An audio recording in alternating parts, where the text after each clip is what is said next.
The dust swirled around Keegan Quinn's boots as he stood at the edge of the canyon, watching the sun set over the vast New Mexico landscape, painting the sky in hues of orange and crimson that no painter's brush could ever truly capture.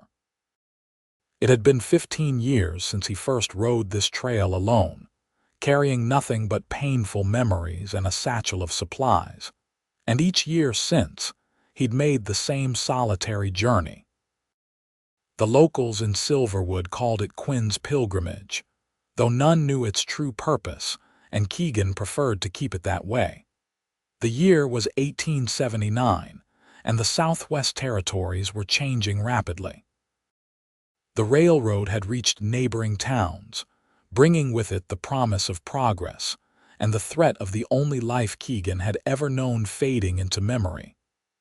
But here, on this forgotten trail that wound through Apache territory and across treacherous terrain, time seemed to stand still. Keegan adjusted his worn leather hat, pushing it back slightly to reveal weather-beaten features and eyes that had seen more than their fair share of hardship. At 35, the lines around his eyes told stories of both laughter and sorrow, though the latter had been far more frequent in recent years. "One more night," he muttered to himself, speaking only for the benefit of his horse, a sturdy palomino named Copper. "Then we head back at first light." Copper snorted in response, as if to say he'd heard this promise every year for the past decade and a half. Keegan made camp with practiced efficiency, his movements mechanical after years of the same routine. The small fire offered little comfort against the emptiness that always consumed him on these trips, but it was enough to keep the chill at bay as he prepared a simple meal of beans and jerky. As the stars emerged overhead, Keegan pulled out a tarnished pocket watch, the one possession he treasured above all others. Inside was a small, faded photograph of a young woman with laughing eyes. Sarah. His wife of barely a year before typhoid had claimed her life, leaving him with nothing but a grave to visit and an annual journey to make to the place they'd once planned to build their home. 15 years, he whispered to the photograph. "I still miss you every day." Sleep came fitfully that night, as it always did at this campsite. Dreams of what might have been mixed with the harsh reality of what was, until the first light of dawn arrived to offer respite from his restless thoughts. Keegan rose with the sun, as was his habit, preparing to begin the 3-day journey back to Silverwood. He just finished saddling Copper when an unexpected sound broke the morning silence, hoofbeats approaching from the east. His hand instinctively moved to the revolver at his hip. Visitors were rare in this remote stretch, and rarely friendly. Apache raiders occasionally patrolled these lands, and outlaws sometimes used the secluded canyons as hideouts. Either possibility meant trouble. But the figure that emerged around the bend in the trail was neither Apache warrior nor hardened criminal. Instead, a woman rode toward him, sitting tall and confident atop a magnificent black mare. Her riding clothes were practical but clearly of quality material, and her auburn hair was tied back in a practical braid that caught the morning sunlight. Keegan's brow furrowed in confusion. Women seldom traveled these parts alone, especially women who carried themselves with such obvious refinement. "Good morning," she called out, bringing her horse to a stop a respectful distance away. Her voice carried clearly across the space between them, melodic but strong. "I hope I'm not intruding." Keegan straightened, letting his hand fall away from his weapon. "Morning, madam. You're a fair way from anywhere out here." "I could say the same about you," she replied, a slight smile playing at the corners of her mouth. "I'm Eleanor Osborne. I've recently acquired land in these parts and was told this trail offers the best views of the territory." Keegan nodded cautiously. "That it does, Miss Osborne, though it's not the safest route for a lady riding alone. Mrs. Osborne, actually, she corrected him, though Keegan noticed no ring adorned her finger. And I've found that most dangers can be managed with proper preparation. She patted the rifle secured to her saddle as evidence. There was something about her that caught Keegan off guard, a quiet confidence that seemed at odds with her refined appearance. She couldn't have been more than 30, yet her eyes held a wisdom that spoke of experiences beyond her years. I was about to head back towards Silverwood, Keegan said, more out of obligation than genuine invitation. You're welcome to ride alongside if that's your direction. Eleanor's eyes brightened. That would be most appreciated, Mr. Quinn, Keegan Quinn. Well, Mr. Quinn, it seems we're to be traveling companions, at least for a while. Keegan had made this journey alone for 15 years, his only company the ghosts of his past and the steady rhythm of Copper's hooves. The prospect of sharing the trail with another, especially a woman with searching eyes, and a mysterious past, unsettled him in ways he couldn't quite name. Yet as they set out together, the morning sun at their backs, Keegan found himself stealing glances at his unexpected companion, wondering what twist of fate had brought Eleanor Osborne to this remote canyon on this particular day. The trail narrowed as they descended into the valley, forcing them to ride single file. Keegan took the lead, occasionally pointing out hazards or landmarks. Eleanor proved to be an accomplished rider, handling her mare with subtle commands that spoke of years in the saddle. You mentioned you acquired land, Keegan said after they'd been riding in silence for nearly an hour. Not many people looking to settle in these parts anymore. Most are heading to the railroad towns. Eleanor guided her mare around a fallen branch before answering.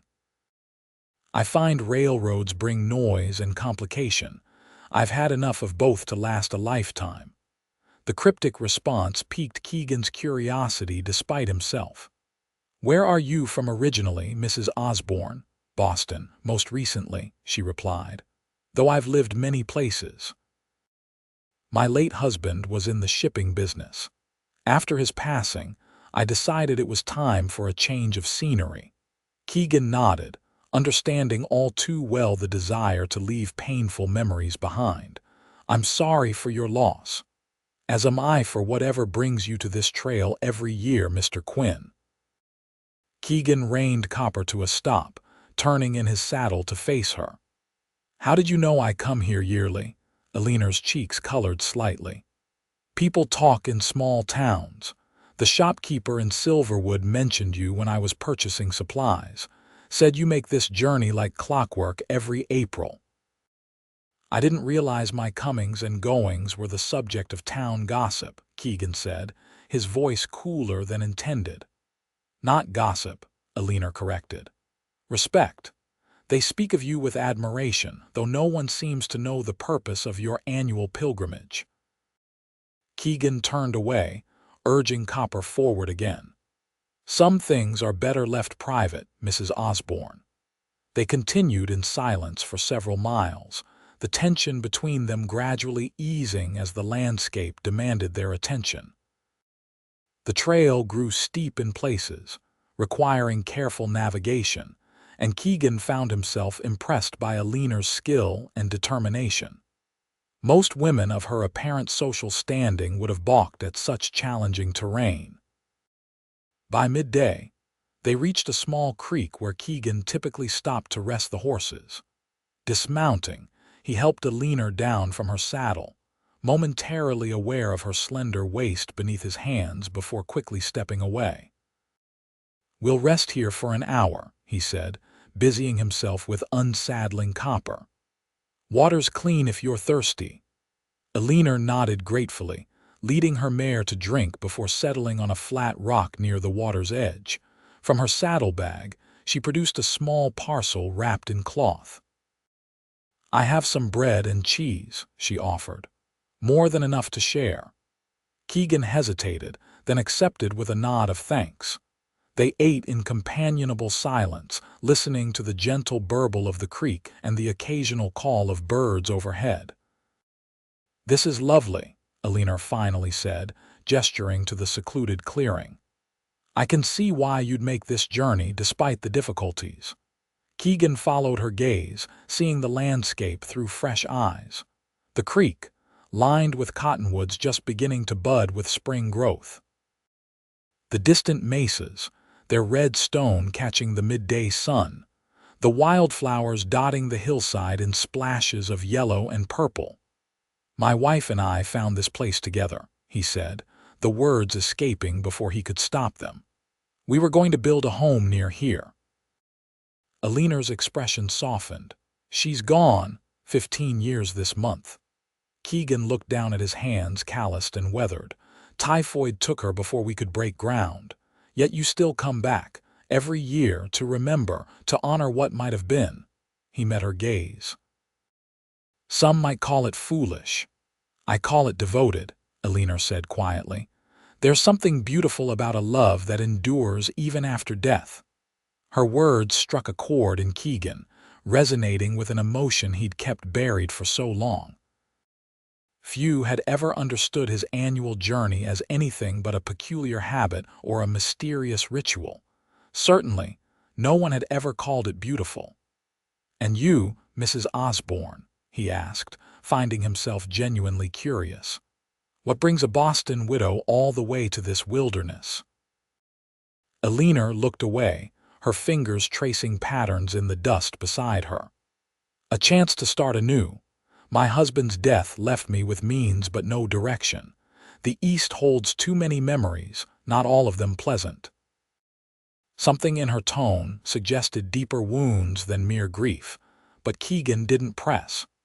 Everyone carried their burdens. Some were just better at concealing them than others.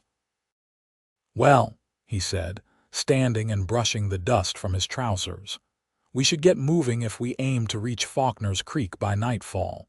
It's the last safe camping spot before we hit open country."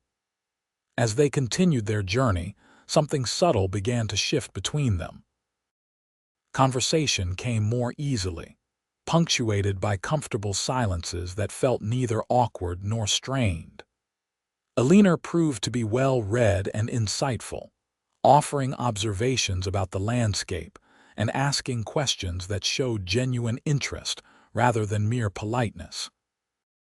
By the time they reached Faulkner's Creek, little more than a trickling stream with a small clearing beside it, Keegan found himself relaxed in Eleanor's company in a way he hadn't experienced with anyone in years.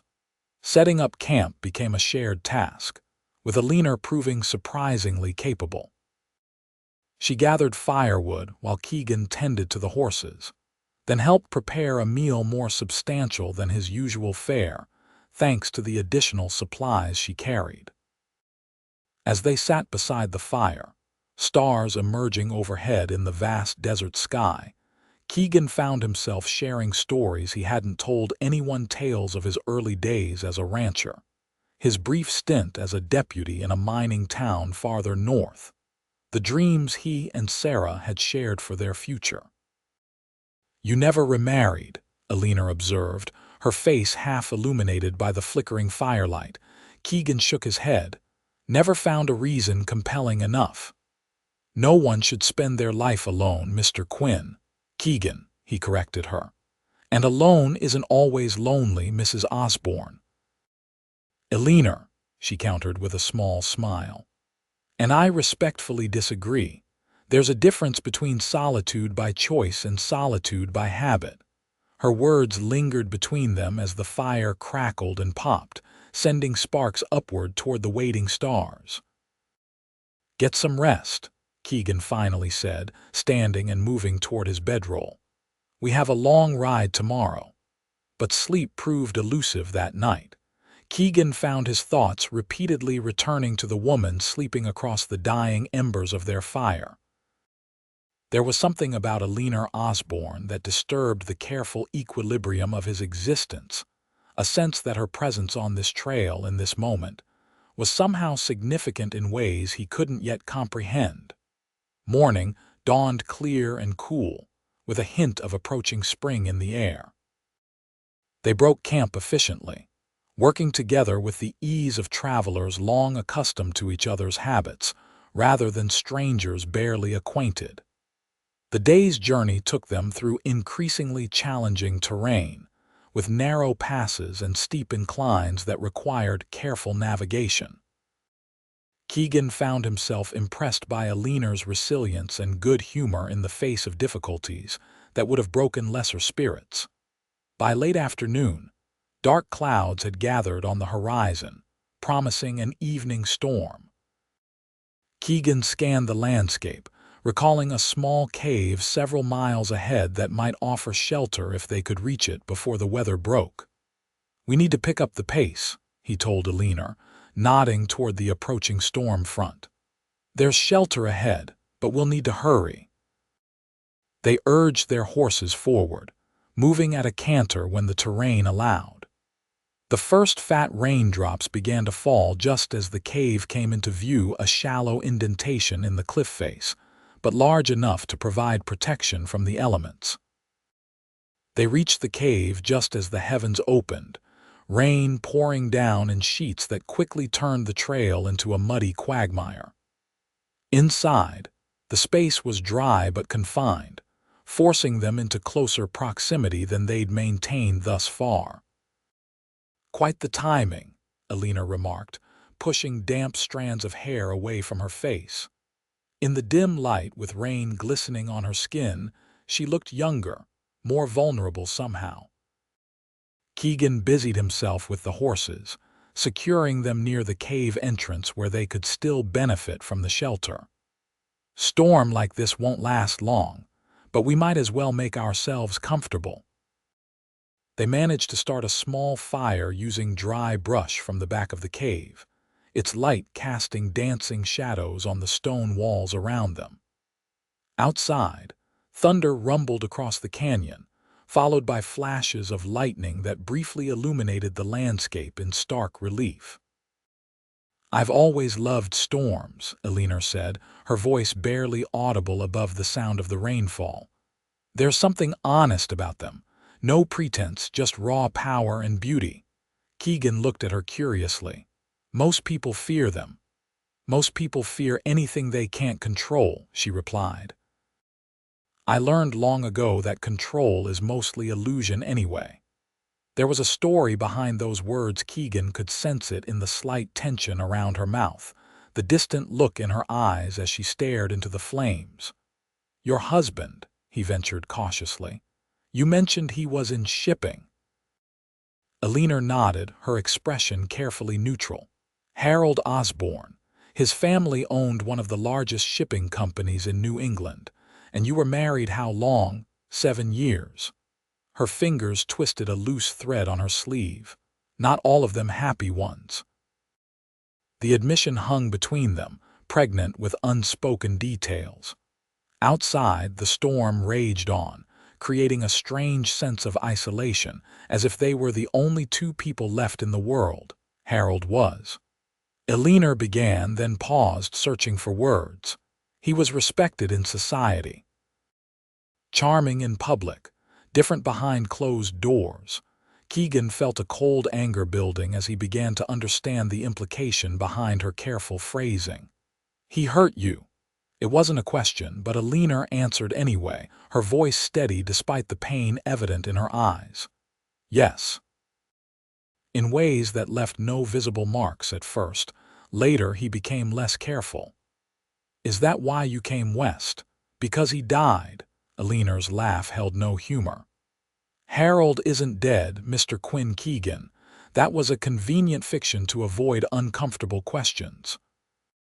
"He's very much alive in Boston, likely telling anyone who'll listen about his tragically unstable wife who abandoned him." The revelation stunned Keegan into momentary silence. In 1879, a woman leaving her husband was scandalous, practically unheard of in respectable society. For Eleanor to have made such a choice, then traveled alone to the frontier, spoke of both desperation and extraordinary courage. "The land you mentioned," he said slowly. Is it real? Eleanor nodded. Very real. Purchased through an agent, using funds I managed to set aside over years without Harold's knowledge. 160 acres near Silver Creek. That's barely 10 miles from Silverwood, Keegan remarked, surprised at how the knowledge pleased him. Yes. I intend to establish a small horse breeding operation. Before my marriage, my father raised quarter horses in Virginia. I learned the trade from him. The image of Eleanor Osborne running a horse ranch alone in this harsh territory should have seemed absurd, but somehow, Keegan found it entirely believable. There was a core of steel beneath her refined exterior. He'd sensed it from their first meeting. It won't be easy, he warned. Few worthwhile things are, she countered, but I'd rather face honest difficulties than return to a gilded cage. The storm began to abate, the thunder now distant rumbles rather than immediate crashes. Outside, the rain had diminished to a gentle patter, and faint moonlight penetrated the clouds, casting silver patterns across the muddy ground. We should try to get some sleep, Keegan suggested, though the confined space meant they would be sleeping closer together than propriety typically allowed. The trail will be treacherous tomorrow after all this rain. Eleanor nodded, arranging her bedroll near the fire. Keegan positioned his own on the opposite side, maintaining what little distance the small cave permitted. As he lay in the semi-darkness, listening to the diminishing rainfall and Eleanor's soft breathing, Keegan realized with sudden clarity that something fundamental had changed. For 15 years, this annual journey had been about honoring the past, paying tribute to lost dreams and a love cut short by tragedy. Yet somehow, in the space of 2 days, Eleanor Osborne had inadvertently shifted his focus from what lay behind to what might lie ahead. The thought was both exhilarating and terrifying. Morning brought clearing skies and the fresh, clean scent of the desert after rain. They emerged from the cave to find the world transformed. Wildflowers that had been merely buds the previous day now burst into vibrant bloom, nourished by the unexpected moisture. It's beautiful, Eleanor breathed, turning in a slow circle to take in the renewed landscape. Keegan found himself watching her rather than the scenery, struck by the simple joy in her expression. Yes, it is, he agreed quietly. The trail had indeed become treacherous, rutted with newly formed gullies and slick with mud in places. Their progress was slower than Keegan would have liked, requiring them to dismount and lead the horses through particularly difficult stretches. By midday, they'd covered less than half the distance Keegan had hoped for, and Eleanor was visibly tiring, though she made no complaint. When they reached a small plateau that offered a relatively dry place to rest, Keegan called a halt. "We'll stop here for a while," he announced, helping Eleanor down from her saddle. "Give the horses a chance to recover and the sun time to dry the trail ahead." Eleanor sank gratefully onto a sun-warmed rock, stretching her legs before her. "I fear I'm slowing you down, Keegan. You'd make better time alone." "I'm in no hurry," he replied, surprising himself with the truth of the statement. Where once he'd been eager to complete this annual pilgrimage and return to the familiar routine of his life, now he found himself reluctant for the journey to end. They shared a simple meal of jerky and dried fruit, watching as hawks circled lazily overhead in the clear blue sky. The conversation flowed easily between them, touching on books they'd both read, places they'd seen, experiences that had shaped them. "Tell me about your wife," Eleanor said suddenly, "if it's not too painful to discuss." Keegan was silent for a long moment, gathering his thoughts. "Her name was Sarah. We grew up together in a small town outside St. Louis. She was the preacher's daughter, smart, kind, always seeing the best in people." "How did you end up out here?" "Sarah had consumption as a child. The doctor said the dry air might help prevent it from returning. So we headed west after we married. Keegan's eyes grew distant with memory. We saved every penny for 2 years to buy land and build a proper home. Found this canyon by accident while exploring the territory. It must have been love at first sight with the land, I mean. Keegan nodded. Sarah said it felt like coming home to a place she'd never been before. We made plans right there where the house would stand, where we'd plant a garden, how many children might someday play beneath those cottonwoods. His voice faltered slightly on the last words, and Eleanor reached out impulsively, her hand covering his. The touch was brief but comforting. "I'm sorry she never got to see those dreams realized," she said softly. Keegan looked down at his hand where the warmth of her touch still lingered. "For years, I kept this place as a shrine to what might have been. Coming back was a way to honor her memory, to keep faith with our shared vision. And now," Eleanor's question was gentle but direct. "Now." Keegan hesitated, uncertain how to articulate the shifting emotions within him. "Now I wonder if perhaps Sarah would want me to do more than remember. If honoring her memory might mean building something new rather than simply mourning what was lost." The words felt like a confession, something private and vulnerable exposed to the light. Yet saying them aloud brought a curious sense of relief, as if a burden long carried had suddenly lightened. Eleanor's eyes held no judgment, only understanding. "I believe the greatest tribute to those we've loved and lost is to live fully in their absence. To build a life that would make them proud, even if they can't share in it." They resumed their journey shortly thereafter, the trail gradually drying as the afternoon sun beat down upon the landscape. By unspoken agreement, they began making plans to camp for the night, neither mentioning that they could potentially reach Silverwood before dark if they pushed on. That evening's camp was established beside a small stream, sheltered by a stand of juniper trees that provided both privacy and protection from the night breeze.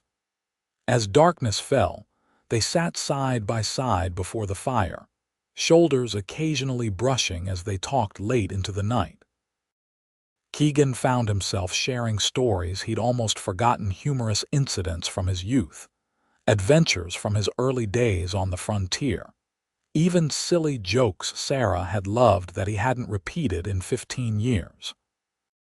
Eleanor matched his openness with her own, speaking of her childhood in Virginia, her passion for horses, her brief rebellion against societal expectations when she'd insisted on attending lectures at a women's college in Philadelphia. "My father supported my education," she explained. "He believed women deserved to cultivate their minds as well as their domestic skills. It was quite progressive for the time. He sounds like a good man." "He was," Eleanor agreed, a shadow passing over her features. "He never would have approved of Harold, but he died before we met. My mother was more concerned with securing a good match than my happiness. And now, what would they think of you starting a ranch alone in the New Mexico territory?" Eleanor laughed, the sound bright against the darkness surrounding them. "Mother would be scandalized. Father would probably be concerned but secretly proud." Her smile faded slightly. "I only wish I had more practical experience. I understand horses, but the business side of ranching is new to me." Keegan found himself saying, "I could help. With getting started, I mean. I've worked ranches most of my life, managed a few for absent owners." The offer surprised him almost as much as it seemed to surprise Eleanor, whose eyes widened slightly. "That's very kind," she said carefully, "but I wouldn't want to impose on your time." "It wouldn't be an imposition," Keegan assured her. "I've been thinking of a change myself. Current employment ends next month anyway." This was true. His position as foreman at the Hartley Ranch had always been temporary, filling in while the owner's son recovered from a broken leg. Eleanor studied him thoughtfully. "Are you offering out of kindness, Keegan, Or is there something more? The directness of the question caught him off guard. In the flickering firelight, Eleanor's eyes were steady on his, waiting for an answer that would shape whatever came next between them. "Both," he admitted after a moment. "I'd like to help you succeed, and I'd like to see where this might lead." The honesty felt foreign on his tongue. For 15 years. He'd kept his emotions carefully contained, protected behind walls built of grief and habit. Yet here, with this woman he'd known for mere days, those walls were crumbling faster than he could repair them. "I'd like that too," Eleanor said softly, "but I need you to understand something important." She straightened her shoulders, her expression growing serious. "I left one man's control to gain my freedom. I won't surrender it again, not for security, not for propriety, not even for companionship." "I'm not offering control," Keegan replied. "Just partnership, equal terms." Something in Eleanor's expression eased at his words. "Then I accept your help, Mr. Quinn, and we shall see where this leads." The following morning brought with it a sense of anticipation as they broke camp and prepared for the final leg of their journey. Silverwood lay less than a day's ride ahead, and beyond it, Eleanor's newly purchased land near Silver Creek. The trail widened as they approached more settled territory, allowing them to ride side by side rather than in single file.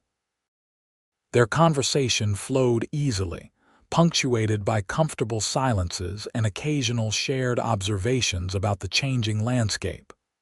"Tell me about your land," Keegan said as they crossed a shallow ford, water splashing beneath their horses' hooves. "Have you seen it yet?" Eleanor shook her head. "Only through descriptions and a rough map provided by the land agent. I know it includes a natural spring and about 40 acres of decent grazing land. The rest is more rugged." "Good water is worth its weight in gold out here," Keegan nodded approvingly. "And the grazing land will serve you well for raising horses. There's a small cabin, apparently. Nothing fancy, just a single room with a stone fireplace, but it will provide shelter while I establish the ranch." Keegan frowned slightly. A single woman living alone in a remote cabin might attract unwanted attention. "I'm aware of the risks," Eleanor replied evenly. "I didn't come west expecting it to be safe or easy. Even so, you should consider hiring help, at least a couple of ranch hands for the heavier work and security." Eleanor's expression grew thoughtful. "I have funds set aside for that purpose, though finding trustworthy help might prove challenging. I know a few reliable men in the area, veterans mostly, looking for honest work. I could make introductions." "I'd appreciate that," Eleanor said, offering him a warm smile that Keegan found himself wanting to earn again. As they crested a ridge around midday, the town of Silverwood came into view. In the distance, a collection of wooden buildings nestled in a shallow valley, smoke rising from chimneys to create a hazy canopy overhead. "Home," Keegan said, though the word felt hollow somehow. In truth, the small room he rented above the livery stable had never truly felt like home. It was merely a place to sleep between jobs, a temporary shelter rather than a permanent anchor. They rode in silence for a while, each lost in their own thoughts as they drew closer to civilization and all it represented. For Keegan, it meant the end of this unexpected shared journey. For Eleanor, it marked the beginning of her new life in the territory. "Will you come to Silver Creek with me?" Eleanor asked suddenly. "To see the property? I'd value your opinion on its potential." Keegan nodded, surprisingly eager at the prospect of extending their time together. "Of course. Tomorrow, if that suits you." "Perfect. I've arranged to meet the land agent's representative at noon to receive the deed and keys to the cabin." They reached Silverwood by late afternoon, the town bustling with the usual activity of a supply center for the surrounding ranches and homesteads. Heads turned as they rode down the main street together. Keegan Quinn, the solitary rancher who kept to himself, accompanied by an unknown woman of obvious refinement. Keegan was acutely aware of the curious glances and whispered comments as they passed, but Eleanor seemed unbothered by the attention, sitting tall in her saddle with the quiet dignity that seemed so natural to her. The Silverwood Hotel was a two-story wooden structure painted a fading white, with a broad porch and clean, if simple, rooms. Keegan escorted Eleanor to the entrance, suddenly awkward as their journey came to its official end. "I'll call for you tomorrow at 10, he said, removing his hat as they stood on the hotel porch. "That should give us plenty of time to reach Silver Creek by noon." Eleanor nodded, her expression unreadable in the shadows of the porch. "Thank you, Keegan, for everything." He hesitated, feeling there was more to say but uncertain how to say it. In the end, he simply nodded, replaced his hat, and returned to his horse. As he rode toward the livery stable where his room awaited, Keegan realized that, for the first time in 15 years, his annual pilgrimage had ended not with a sense of melancholy completion, but with anticipation for what tomorrow might bring. That evening, as Keegan sat alone in his sparse room, memories of the past 3 days played through his mind like scenes from a story. Eleanor's confident handling of her horse through difficult terrain, her quiet laughter around the campfire, the courage evident in every aspect of her journey west. He found himself wondering what Sarah would think of this unexpected turn of events. Would she approve? Would she understand that his heart, so long dormant, had somehow awakened in Eleanor's presence? "I'll always love you," he whispered to the memory of his first love. "But I think perhaps it's time to build something new." The next morning dawned clear and bright, with the promise of spring evident in the budding trees and the warmth of the sunlight streaming through Keegan's window.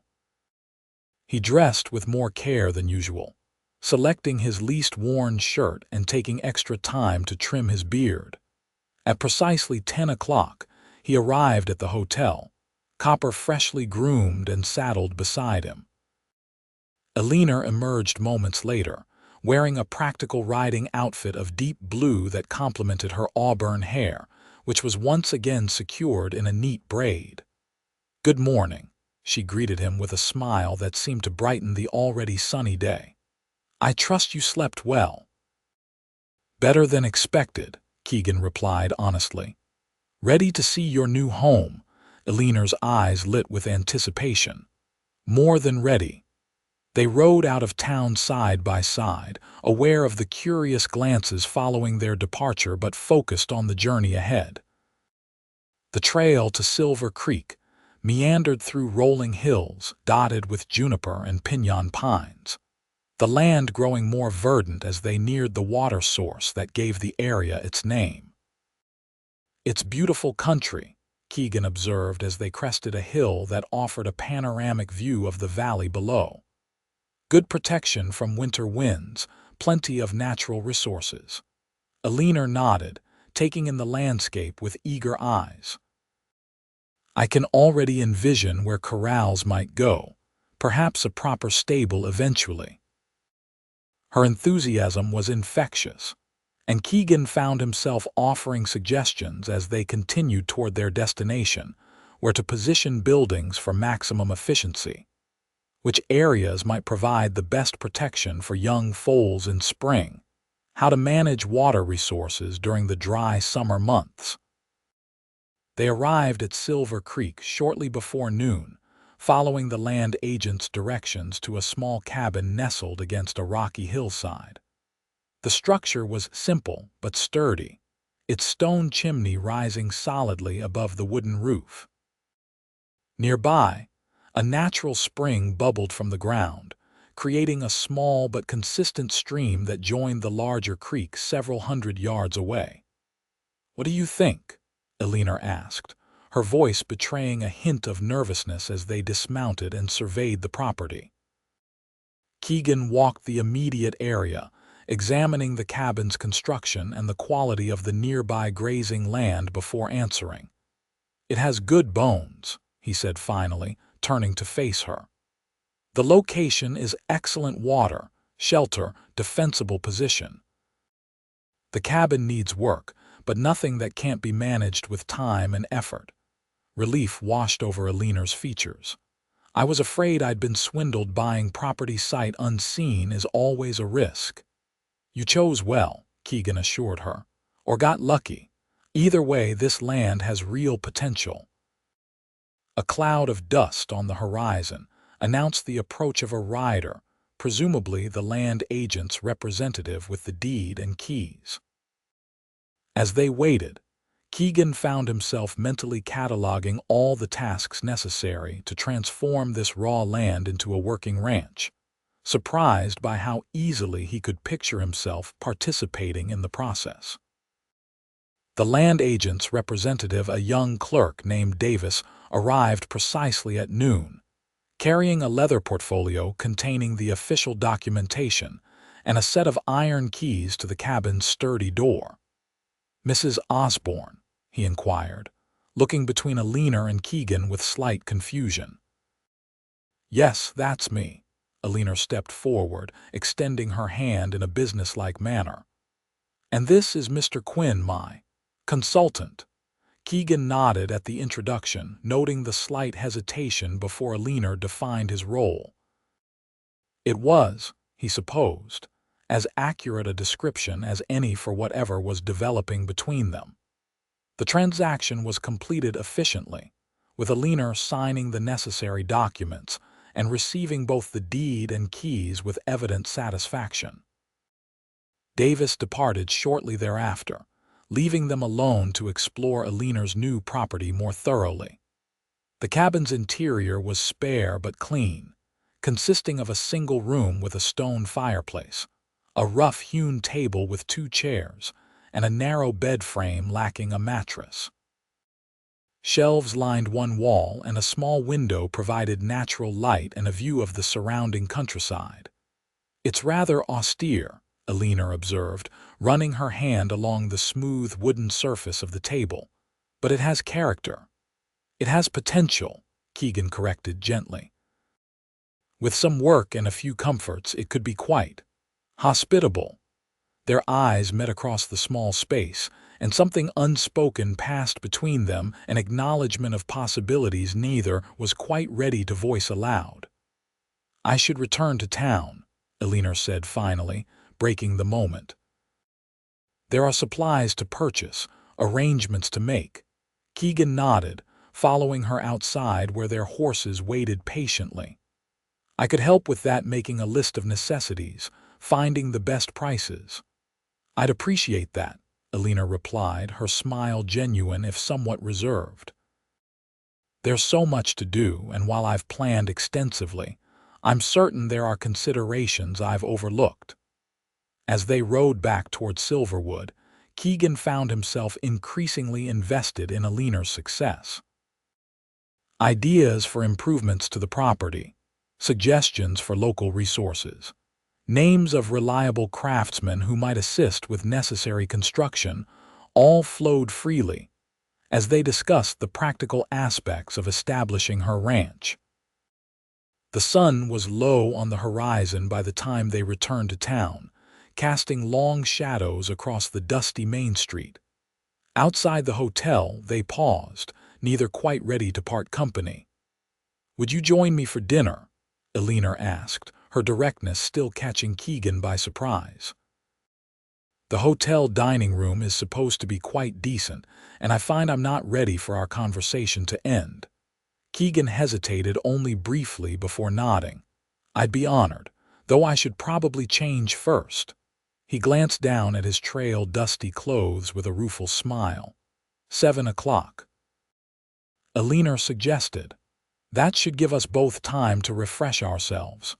7 it is, Keegan agreed, tipping his hat before leading Copper toward the livery. The hotel dining room was modestly elegant by frontier standards: clean tablecloths, decent glassware, and a menu that offered more variety than most establishments in the territory. When Keegan arrived, freshly shaved and wearing his best shirt, Eleanor was already seated at a corner table, her hair arranged in a more elaborate style than her practical trail braid. "You look lovely," Keegan said simply, as he took the seat across from her. Eleanor's cheeks colored slightly at the compliment. "Thank you. It feels strange to dress for dinner after days on the trail, but also rather nice." Their meal was pleasant, the food surprisingly good, and the conversation flowing easily as they discussed everything from books to horses to their hopes for the future. Keegan found himself sharing thoughts and feelings he'd kept private for years, drawn out by Eleanor's genuine interest and insightful questions. "I've been thinking," Eleanor said as they lingered over coffee at the meal's conclusion. "Your offer to help establish my ranch, I'd like to make it official, a business arrangement with fair compensation for your expertise and labor." Keegan studied her across the table, understanding the careful distinction she was making. "You don't need to pay me, Eleanor." "Yes, I do," she insisted quietly but firmly. "I value your help, Keegan, but I need our professional relationship to be clear and equitable. What develops between us personally, that should remain separate." He recognized the wisdom in her approach, even as part of him wanted to protest that such neat divisions were rarely possible in practice. "All right, we'll draw up terms that satisfy us both." "Thank you for understanding," Eleanor said, relief evident in her expression. "I need to know that whatever happens, I remain independent, that my success or failure is ultimately my own responsibility." "I respect that," Keegan assured her, "more than you know." The following weeks established a pattern that suited them both. Keegan divided his time between his remaining obligations at the Hartley Ranch and helping Eleanor establish her property at Silver Creek. True to his word, he introduced her to reliable workers, two former cavalry men named Thomas and Miguel who were hired as ranch hands, and a carpenter named Jensen, who undertook necessary repairs and improvements to the cabin. Eleanor proved to be a quick study in the practical aspects of ranch management, combining her theoretical knowledge with a willingness to learn through direct experience.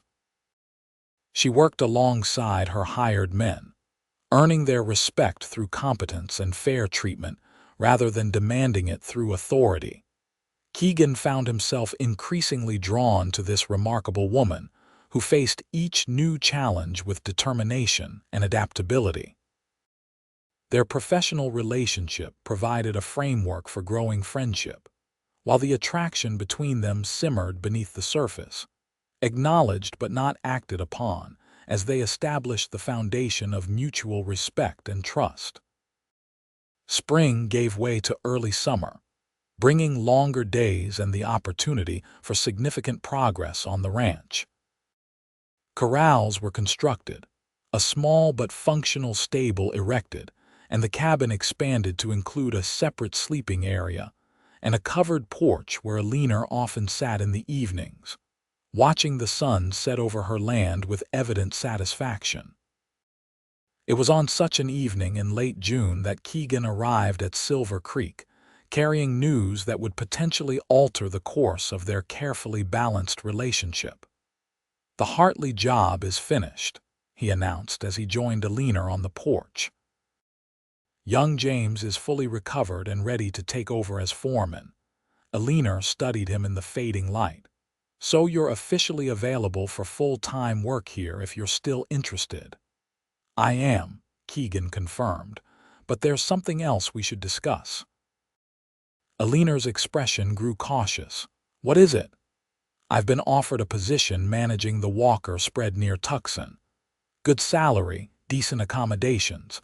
It would mean leaving the territory, starting fresh somewhere new." The news hung between them, heavy with implications neither had yet voiced aloud. In the weeks they'd known each other, They had carefully maintained the boundaries Eleanor had established professional colleagues during the day, friends sharing meals and conversation in the evenings. Nothing more despite the growing attraction both acknowledged privately. "When would you need to leave?" Eleanor asked, her voice carefully neutral. "Walker wants an answer by month's end. If I accept, I'd start August 1st.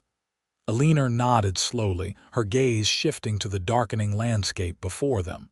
"It's a good opportunity. You should consider it carefully." "I have been," Keegan replied, "and I've realized something important in the process."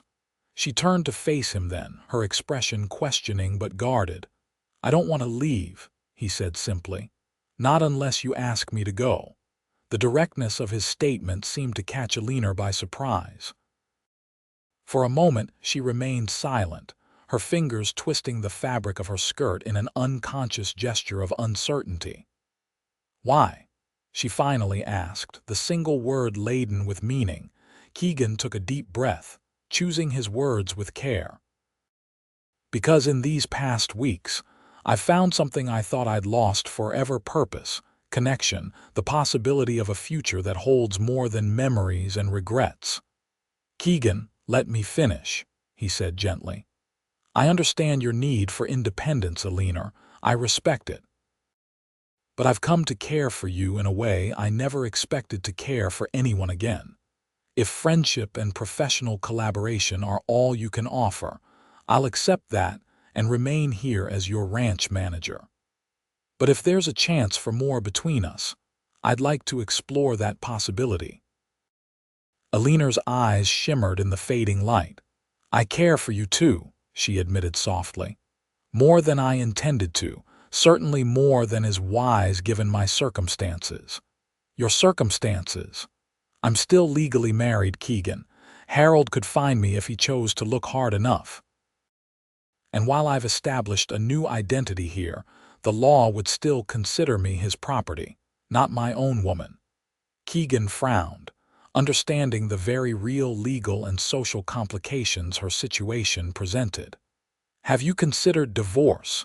Eleanor's bitter laugh held no humor. "In 1879. On what grounds?" "I have no evidence of cruelty that would satisfy a court, and abandonment requires years of absence.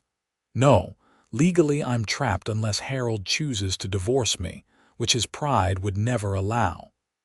The unfairness of her position angered Keegan, though he kept his tone measured. "So we wait, build what we can in the meantime." "And what exactly would that be?" Eleanor challenged gently. "A relationship that can never be formalized, a partnership that society would condemn, children who might be considered illegitimate under the law." The questions were valid, painful in their practicality. Yet Keegan found himself unwilling to accept the limitations they implied. "Society has never dictated my choices," he said firmly. "And while I respect the law, I respect what's right even more. You deserve happiness, Eleanor. We both do." Eleanor stood, moving to the edge of the porch where the last light of day painted the landscape in shades of purple and gold. "When I left Boston, I promised myself I would never again surrender my independence for any man, that I would build a life entirely my own." Keegan remained seated, giving her the space to work through her thoughts. "Independence doesn't have to mean solitude," he said quietly. "There's a difference between partnership and possession." She turned to face him, her expression thoughtful. "Yes, there is. And you've shown me that difference every day since we met." "Then stay with me," Keegan urged, rising to join her at the porch railing. "Not as your employee or even merely your friend, but as your partner in whatever capacity you're comfortable with. We'll face the legal complications together if they arise." Eleanor studied him in the deepening twilight, her eyes searching his for any sign of hesitation or doubt. Finding none, she reached out slowly, her fingers brushing his cheek in a gesture of such tenderness that Keegan's breath caught in his throat. "I need time," she said softly. Not to decide if I care for you that much is already certain, but to be sure I'm choosing this for the right reasons, not from fear or convenience or gratitude. Keegan covered her hand with his own, turning his face slightly to press a kiss against her palm. Take all the time you need. I'll be here.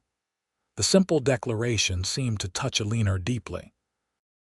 She stepped closer, eliminating the careful distance they'd maintained for weeks, and rested her forehead against his shoulder.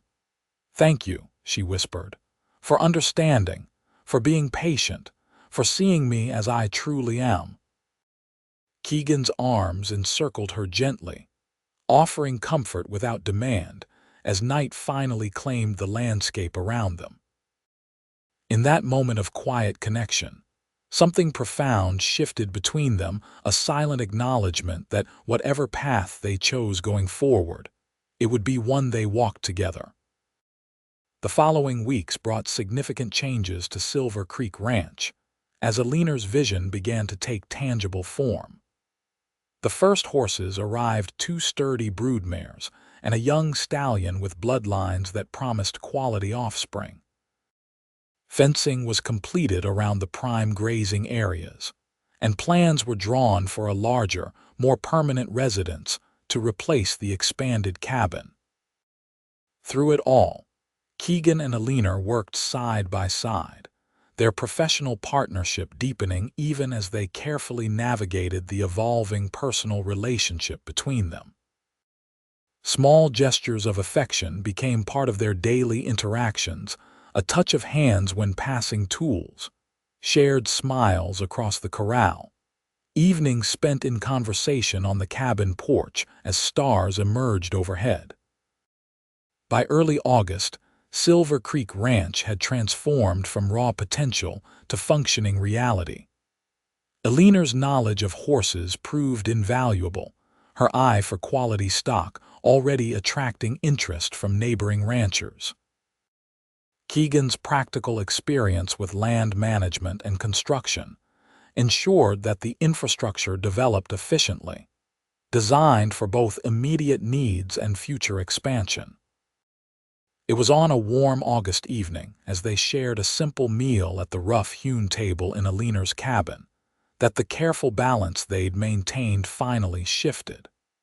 A letter had arrived that morning, the first communication Eleanor had received from the East since her departure months earlier. "It's from my cousin in Philadelphia," she explained, turning the envelope over in her hands but making no move to open it. "The only person who knows my whereabouts." Keegan watched her carefully, noting the tension in her shoulders. "Bad news." "I don't know yet," Eleanor admitted. "I'm afraid to look." Understanding her hesitation, Keegan reached across the table, covering her hand with his own. "Whatever it contains, we'll face it together." Eleanor's expression softened at his words. With a deep breath, she broke the seal and unfolded the letter, her eyes scanning the neat handwriting that filled the pages. As she read, her expression transformed from apprehension to disbelief, and finally to something Keegan couldn't quite interpret, a complex mixture of emotions that left her pale and silent when she finally set the pages down. "Eleanor," he prompted gently, "what is it?" "Harold is dead," she said, her voice barely above a whisper. "Typhoid fever. He died 6 weeks ago." Keegan absorbed the news, uncertain how to respond. The man had caused Eleanor immeasurable pain, yet death was final in a way that invited complex emotions even toward those who might not deserve them. "Are you all right?" he asked simply. Eleanor considered the question, her gaze distant. "I'm not sure what I feel," she admitted. "Not grief, certainly. Relief, perhaps, and guilt for feeling relieved." "That's natural," Keegan assured her. "He hurt you deeply. No one would expect you to mourn him in the conventional sense." "There's more," Eleanor continued, picking up the letter again. "He left substantial debts, despite his family's wealth. Most assets will go to creditors." Keegan frowned, concerned about potential implications for Eleanor's financial security. Does that affect you here? No, she shook her head. The money I used to purchase this land was my inheritance from my father, kept separate from Harold's accounts. My cousin arranged everything through trusted lawyers. A small, incredulous laugh escaped her. I'm officially a widow now, legally free. The significance of this development hung between them, altering the careful boundaries they'd established. Eleanor was no longer a woman in a precarious legal position, risking discovery and forced return to an abusive husband. She was independent not just in spirit but in law, free to build whatever life she chose. What does this mean for you? Keegan asked carefully. For your plans. Eleanor met his gaze directly, something resolute settling in her expression. My plans for the ranch remain unchanged. This is my home now, the life I've chosen. And what about us? The question escaped before Keegan could reconsider, his need for clarity overriding his usual caution. Rising from her chair, Eleanor moved around the table to stand before him, her decision evident in the certainty of her movements. Without hesitation, she leaned down, framing his face with gentle hands, and pressed her lips to his in a kiss that answered his question more eloquently than words ever could. Keegan responded with equal tenderness, his hands settling at her waist to draw her closer as the kiss deepened, expressing months of restrained emotion and newfound possibility. When they finally parted, breathless and slightly dazed, Eleanor's smile held a freedom Keegan had never seen before, the last shadows of her past seemingly lifted by this unexpected turn of events. I choose you, she said simply. Not because circumstances force our hand or because it's convenient or safe, but because in you, I've found something I never truly believed existed, a partnership of equals, built on respect and genuine affection. Keegan stood, gathering her close in an embrace that conveyed all he struggled to express in words. I love you, he murmured against her hair. I think I have since that first day on the trail, though I was too stubborn to recognize it immediately. Eleanor leaned back slightly, meeting his gaze with eyes that shimmered with unshed tears and newfound joy. I love you too. Enough to risk starting again, to believe that happiness is possible even after everything that came before. The admission, so long awaited yet still somehow unexpected, filled Keegan with a sense of completion he'd thought forever beyond his reach. In this strong, determined woman, he'd found not a replacement for what he'd lost, but something entirely new, a future that honored the past without being constrained by it. Marry me, he said, the words emerging without premeditation yet feeling absolutely right. Not immediately, whenever you're ready, but be my wife, my partner in all things. Eleanor's smile brightened, though a hint of practical consideration remained in her eyes. People will talk. A widow remarrying so soon after her husband's death, even one who arrived here already using the title Mrs., let them talk, Keegan replied with a dismissive shrug. Those who matter will understand. The rest are of no consequence. Her laughter filled the small cabin, genuine and unfettered. You make it sound so simple. Some things are, he countered, drawing her close again. Not easy, perhaps, but simple in their fundamental truth. I love you, you love me. We're stronger together than apart. The rest is just details. In the warm August twilight, as shadows lengthened across the land they'd worked together to develop, Eleanor and Keegan sealed their agreement with another kiss, this one a promise of all that lay ahead, a future built on shared dreams and mutual respect. The news of their engagement spread quickly through the small community around Silverwood, generating the expected mixture of curiosity, speculation, and genuine well wishes. Some questioned the propriety of Eleanor's situation, a recent widow already planning remarriage, but most accepted the couple's obvious happiness as justification enough. October brought cooler temperatures and preparations for the coming winter. The expanded cabin had been reinforced against cold weather, storage sheds filled with hay for the horses, and a root cellar stocked with preserved foods. Silver Creek Ranch had transformed from an ambitious plan to a thriving reality in just 6 months, a testament to both Eleanor's vision and Keegan's practical knowledge. Their wedding was a simple affair, held in late October when the cottonwoods along the creek had turned brilliant gold against the clear blue sky. The ceremony took place on their own land, with only a few close friends in attendance: the ranch hands Thomas and Miguel, the carpenter Jensen and his wife, and a handful of neighbors who had proven supportive during the ranch's establishment. Eleanor wore a dress of deep blue rather than traditional white, a practical choice that suited both her circumstances and her pragmatic nature.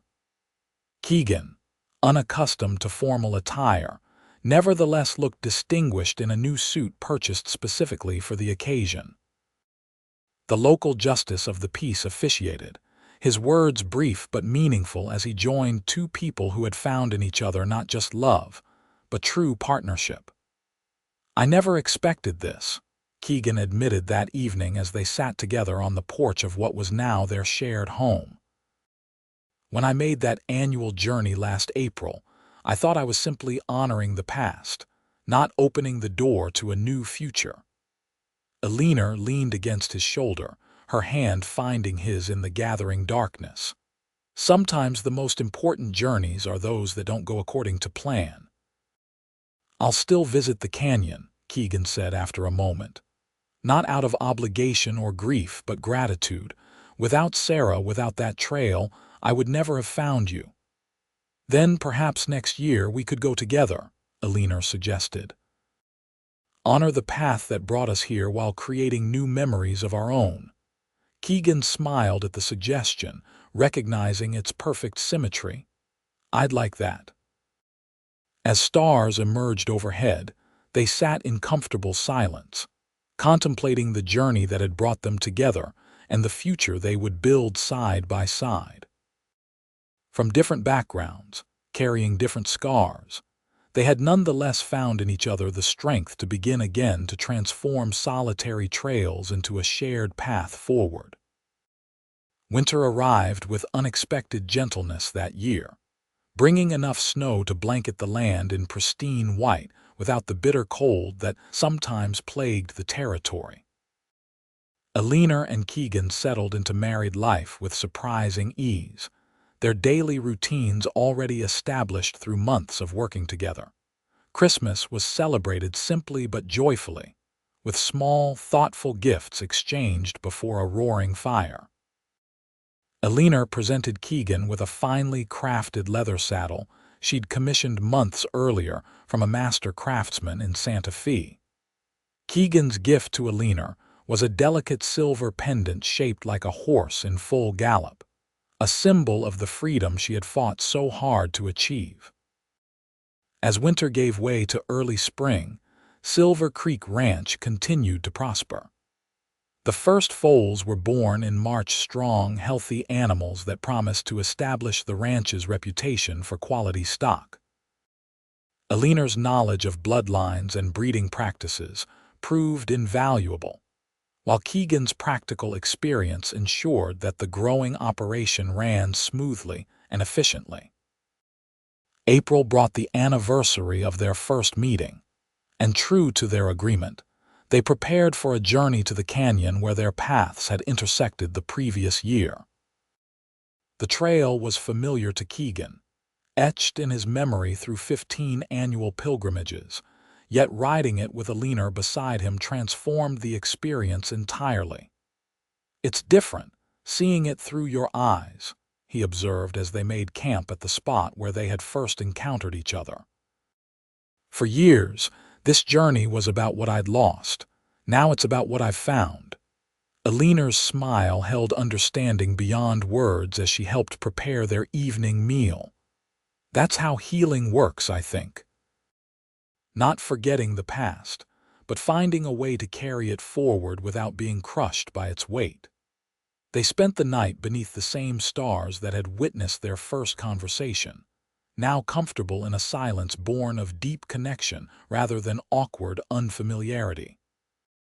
The following morning, they continued to the overlook where Keegan had stood alone for so many years, gazing out at the landscape that had once represented broken dreams. "It's beautiful," Eleanor said softly, taking in the panoramic view of canyon and distant mesas. "I can see why you and Sarah chose this place." Keegan nodded, his arm around Eleanor's waist as they stood together at the edge of the precipice. "She would have liked you," he said after a moment. "Your strength, your determination. She always admired those qualities in others." "I wish I could have known her," Eleanor replied sincerely. "She must have been remarkable to have earned such enduring devotion." "She was," Keegan agreed, "but loving her prepared me to recognize something equally valuable when I found it again in you." The simple declaration touched Eleanor deeply. Standing in this place that held so many memories for her husband, she felt not jealousy of his past love, but gratitude for the capacity for love that had survived such profound loss. "I have something to tell you," she said, turning in his arms to face him directly. "Something I've suspected for a few weeks but wanted to be certain of before sharing." Keegan's expression grew curious, then wondering as understanding dawned. "Eleanor, are you?" She nodded, her smile radiant in the morning sunlight. "We're going to have a child. In late autumn, if the doctor's estimation is correct." Joy unlike anything Keegan had experienced in decades surged through him, momentarily robbing him of speech. Instead, he gathered Eleanor close, his embrace conveying all that words could not: gratitude, excitement, love so profound it seemed to transcend the physical world around them. "A child," he finally managed, his voice thick with emotion. "Our child." Eleanor laughed, the sound echoing across the canyon like music. "Yes, a new beginning in every sense." As they stood together, contemplating both the vista before them and the future unfolding within, Keegan realized that the annual pilgrimage that had begun as an act of remembrance had transformed into something far more profound: a journey of renewal, of life continuing despite loss, of love reclaimed from the ashes of grief. "Next year, we'll bring the baby," he said, the idea forming as he spoke. "Make this a different kind of annual tradition, not a solitary remembrance but a family celebration." "I'd like that," Eleanor agreed, her hand resting protectively over her still flat stomach. "A way to honor the past while embracing the future." They remained at the overlook until midday, talking quietly of practical plans for the months ahead, adjustments needed at the ranch to prepare for a child, considerations for Eleanor's health during the pregnancy, dreams for their expanding family. When they finally mounted their horses to begin the journey home, Keegan felt a sense of completion that had eluded him for 15 years. The trail back to Silver Creek seemed shorter somehow, filled with conversation and shared observations rather than solitary contemplation. They arrived home as the sun was setting, the ranch buildings silhouetted against the evening sky in a tableau of domestic tranquility that still occasionally struck Keegan as miraculous in its simple reality. Summer passed in a blur of activity as Eleanor's pregnancy progressed, and the ranch operations expanded to include the training of yearlings for potential sale.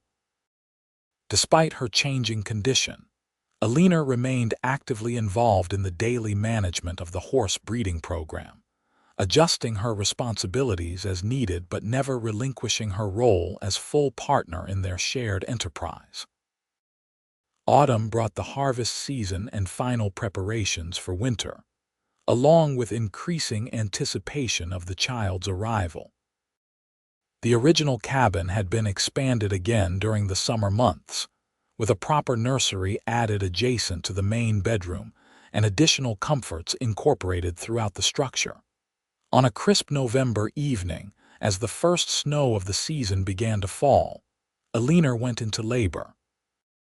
The midwife had been summoned from Silverwood earlier that day when the initial signs appeared, and now waited with quiet efficiency as the process unfolded. Keegan paced the main room of the cabin, alternating between anxiety and elation as the hours passed. Outside, the gentle snowfall transformed the landscape into a pristine wonderland, nature's own celebration of new beginnings. Shortly after midnight, the midwife emerged from the bedroom with a tired but triumphant smile. "Congratulations, Mr. Quinn. You have a healthy daughter." The words barely registered before Keegan was moving toward the bedroom, his heart pounding with an emotion too profound for simple classification. Inside, he found Eleanor propped against pillows, exhausted but radiant, cradling a small bundle wrapped in soft flannel. "Come meet your daughter," she said softly, her voice filled with wonder despite her fatigue. Keegan approached almost reverently, sitting carefully on the edge of the bed as Eleanor tilted the bundle to reveal a tiny face with delicate features and a wisp of dark hair. As he watched, the infant's eyes opened briefly newborn blue that might change with time, but perfect in their innocent gaze. "She's beautiful," he whispered, reaching out to touch the impossibly small fingers that emerged from the blanket. "Just like her mother." Eleanor smiled, leaning against him as they both gazed at their child. "What shall we name her?" They had discussed possibilities over the past months, but had reached no firm decision, preferring to wait until they met the child who would carry the name. "Sarah," Keegan said after a moment's contemplation. "Sarah Eleanor Quinn." Tears welled in Eleanor's eyes at the suggestion. "Are you certain?" Keegan nodded, his own vision blurring slightly. "It feels right honoring the past while celebrating the present, if you agree." "I do," Eleanor confirmed, brushing her lips against their daughter's forehead. "Welcome to the world, Sarah Eleanor Quinn. You are so very loved." As the small family huddled together in the warm bedroom while snow continued to fall outside, Keegan reflected on the remarkable journey that had brought him to this moment. From solitary grieving rider to husband and father, from a man defined by loss to one embracing new possibilities, all because Eleanor had ridden beside him on that fateful day. "Thank you," he murmured against his wife's hair, his arm encircling both her and their newborn daughter. "For what?" Eleanor asked, her voice soft with impending sleep. "For riding alongside me, for helping me find my way home." Eleanor's smile was the last thing he saw before she drifted into well-earned rest. Their daughter nestled securely between them, living proof that even the most solitary trails could lead to unexpected companionship, and that love, once thought lost forever, could be rediscovered in the most remarkable ways. Spring returned to Silver Creek Ranch, bringing with it the renewal of the land and the steady growth of the small family that called it home. Sarah, now 5 months old, thrived under the doting attention of both parents, her curious eyes taking in the world around her with increasing awareness as the days lengthened and warmth returned to the New Mexico territory. The ranch itself had evolved as well, expanding its operations to include not only breeding but also training horses specifically suited for the changing needs of the region. Eleanor's vision, combined with Keegan's practical experience, had established a reputation for quality that attracted buyers from as far away as Santa Fe and even Denver. On a particularly fine April morning, Keegan stood on the porch of their home, Sarah cradled against his chest as they watched Eleanor working a young mare in the training corral. The sight of his wife confident, capable, completely in her element, still filled him with wonder even after nearly a year of marriage. "Your mom has something special," he told his daughter, who gurgled in apparent agreement, her small hand clutching at his shirt. "Smartest decision I ever made was not riding away that first day." As if sensing their observation, Eleanor looked up from her work, raising a hand in greeting before returning her attention to the spirited young horse. The simple gesture carried all the warmth and connection that had become the foundation of their shared life. Later that evening, as they sat together after Sarah had been put to bed, Eleanor brought up the subject that had been on both their minds as the anniversary of their meeting approached. "The canyon," she said simply. "You mentioned last year that we might make it a family tradition." Keegan nodded, his arm around her shoulders as they relaxed together on the porch swing that had been his gift to her the previous summer. "I'd like that, if you're willing. Sarah's young but sturdy enough for the journey if we take it slowly."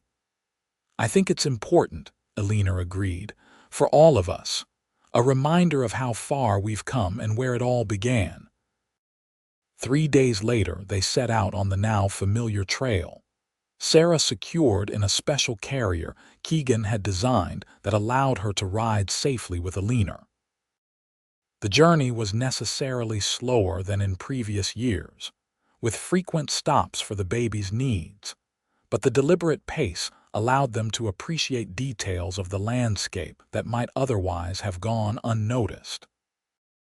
They reached the canyon on the second day, making camp in what had become their spot, the place where a solitary rider had encountered an unexpected companion, and both their lives had changed irrevocably. As the sun set, painting the sky in brilliant colors, they sat together near the fire, Sarah contentedly exploring a blanket spread before her. "I used to dream about this," Keegan admitted, watching his daughter with undisguised adoration. "During those years I rode alone. A family, a home, a purpose beyond just surviving another day." Eleanor leaned against him, her head on his shoulder. "And now I dream about what comes next," he replied. "Watching Sarah grow, expanding the ranch, maybe more children someday, building something that lasts." Eleanor's smile held all the warmth of the fire beside them. "I like those dreams. They're very similar to my own." As darkness settled around them and stars emerged overhead, they spoke quietly of practical plans and distant hopes, their conversation interrupted occasionally by Sarah's babbling contributions. The night was peaceful, wrapped in the security of family bonds and shared vision. Morning brought the final leg of their journey, the climb to the overlook, where Keegan had once stood alone in silent tribute to lost dreams. Now, with Eleanor beside him and Sarah secured in his arms, the vista held different meaning, no longer a monument to what might have been, but a celebration of what was and what could yet be. "It's even more beautiful than I remembered," Eleanor observed, taking in the panoramic landscape spread before them. "No wonder you kept returning." Keegan nodded, shifting Sarah slightly so she could see the view as well, though at 6 months, her appreciation was likely limited to the bright colors and open spaces, rather than the significance of the location. "I thought I was honoring Sarah's memory by keeping our dream alive," he said after a moment. "Coming back year after year to the place we'd chosen together. But I realize now that the best way to honor her was to eventually find the courage to build a new dream." Eleanor's hand found his, their fingers intertwining in a gesture that had become second nature. Not replacing the old one, but building alongside it. "Exactly." Keegan smiled down at their daughter, who was reaching curiously for a butterfly that had landed nearby.